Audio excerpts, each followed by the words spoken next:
Greetings, everyone. Welcome to another episode of T-Grash Realty. I'm your real estate queen. Today we are exploring a property by Monami Homes. This is located on the east side of Charlotte. These are some townhomes that are being built in the 28215 zip code. I am very familiar with this area. You all, this area is located right up the road from Grove Park Elementary School. You also have North Ridge Middle School and Reedy Creek Elementary. So if you have school-age children, this may be the community for you. If you wanted to be close to the school's locations, they're literally 5 to 10 minutes up the street. So let's go ahead and explore. Like I said, this is the Madame Home Builder, and I have had the pleasure of speaking with the sales team, and they seem very pleasant every time I have visited their properties and communities in search for my clients. Now, I think this is a great topic to get into, so as I take you on the tour to explore with T-Grash Realty, we want to talk about HOA communities versus non-HOA communities. So more than likely, if you live in a new construction subdivision, especially in Charlotte or the Mecklenburg County area, more likely new construction condos or townhome residences, you will have what's called an HOA, a homeowners association. With this homeowners association, there are fees associated. Usually these fees are charged either annually or semi-annually, and it is in addition to the mortgage payment. Now, one of the important things to remember in the purchase of any home is the necessity to review the rules of owning such a home. And you want to actually look at the rules that are imposed by the private restrictive covenants and the rules and regulations of the applicable homeowners association. It's typically important to discover these before the passage of the due diligence period. So you want to make sure in the due diligence period, you are doing your due diligence and your realtor is helping you to find out what these regulations and restrictions are. As the buyer, you may have desires to use the property in such a way that may not be permitted by the rules. For example, if you, the buyer, may want to construct a fence around the boundary of the property after the purchase, and then you find that a fence is not allowed. So it is very important to express your concerns for the use of the property to your realtor so that your realtor can help identify and investigate any of your needs and concerns to make sure those are addressed prior to the due diligence period. It is also essential to note that any property use that you, the buyer, wish to make that is different from the current property use or those of any of the surrounding properties should absolutely be checked to determine if it's legal before the passage of the due diligence period as well. You'll also want to research current zoning maps to determine what is permitted for adjoining land spaces.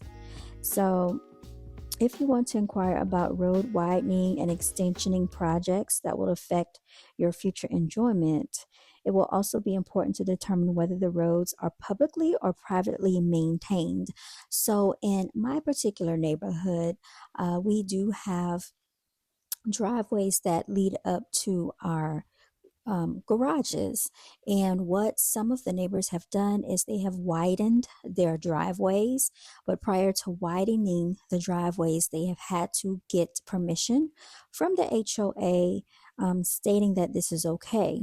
I, for one, had a fence installed. Many of our neighbors have had fences installed, but these things are basically required and they have to be approved by the HOA as well. So I just wanted to point that out for anybody that is looking at new construction. I know that there's been a lot of controversy around HOA communities. You also want to be very careful with an HOA community as far as being active, being on your board. If you want to be an active member and a participant. So now we're going to walk next door to the Aurora Craftsman 3 Townhome. Now, I want you to tell me in the comment section below, which one of these townhomes do you like better? Which is your favorite layout? And tell me what your thoughts were on these properties. Do you like this build? Do you like this style of home? Are you interested in a townhome? Do you need do you need less yard maintenance? Do you prefer not to have to really deal with the grass? That can be a very um, challenge, when you are working and you don't have a lot of time to be in the yard. Or it could be convenient for you just to pay someone to maintain your yard space. So you let me know what works for you. And so in this particular townhome, the lights were all out when I went in, but I did take the time to turn the lights on when I went inside. And this is a layout, and it shows you that this right here is a one car garage. Now you can actually use that as storage, and you could potentially have extra place to store some things or items if you don't need a car, if you don't have a car. That could be extra space for you to store things. I do like this open layout concept with the wide space counter, and you can easily seat four right here for dining. I think this is a great layout for just moving around the kitchen and feeling comfortable. It's open, it's airy, it's roomy, it's spacious. It has all of your essentials to do everything you need right here.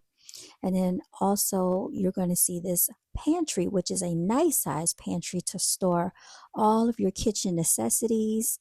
All of your belongings can be stored away so they don't clutter up your kitchen, and you get a lot of cabinet space as well.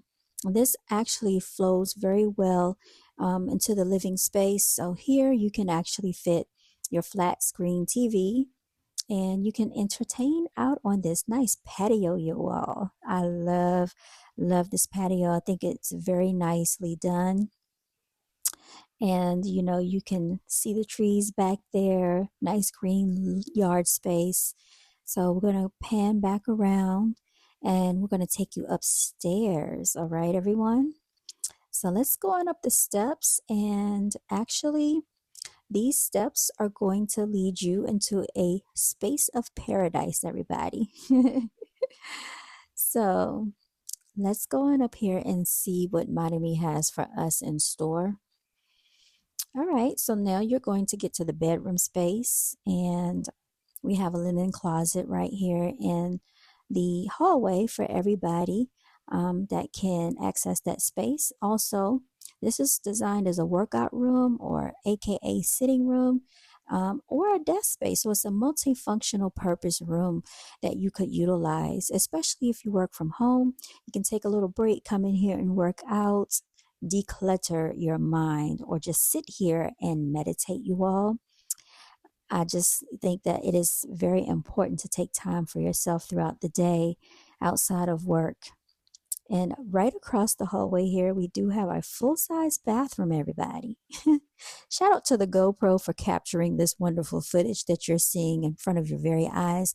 This GoPro has been very handy and useful for me in doing home tours. I know a lot of people are using the DJI Osmo Pocket 3, which is a little pricier. This is a GoPro Hero 9 if you're curious, and I think it's doing a delightful job in capturing the footage with the stabilization. That was bedroom number 2, which was very comfortable, I might add. I'm going to go across the hall, and here you're going to see a loft area. Oh my goodness, let's relax in the loft, you all. Laundry area right here for everybody to access as well, with a full-size washer and dryer. And we have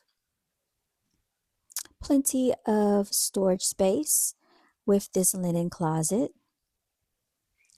Heading back on out. I just love that, y'all. Heading back on out, we're going to enter the primary ensuite. This is your place of paradise with your tray ceiling. and everything has been customized for this home. I do like the decor, nice, tranquil, and very therapeutic. Here is our bathroom with the water closet area that's separate. You also get the double vanity sinks, quartz countertops, and I love the backsplash. The tile backsplash goes all the way up. And then you have your walk-in closet over to the side for your storage area and for your wardrobe. Everybody, please reach out to me. This is your real estate queen at 980-428-2333. I hope you've enjoyed this tour. This is Tanita Gresham with T. Gresh Realty. Remember to be the CEO of your financial future. How do we do that? By creating economic ownership, owning a business or businesses, and owning some form of real estate, whether it be land space, commercial space, or residential. We want to make sure that we're setting ourselves up for financial success, everyone. I hope you have enjoyed this tour with me. If you are looking for a realtor to help navigate for you, please feel free to reach out to me. All right, until next time.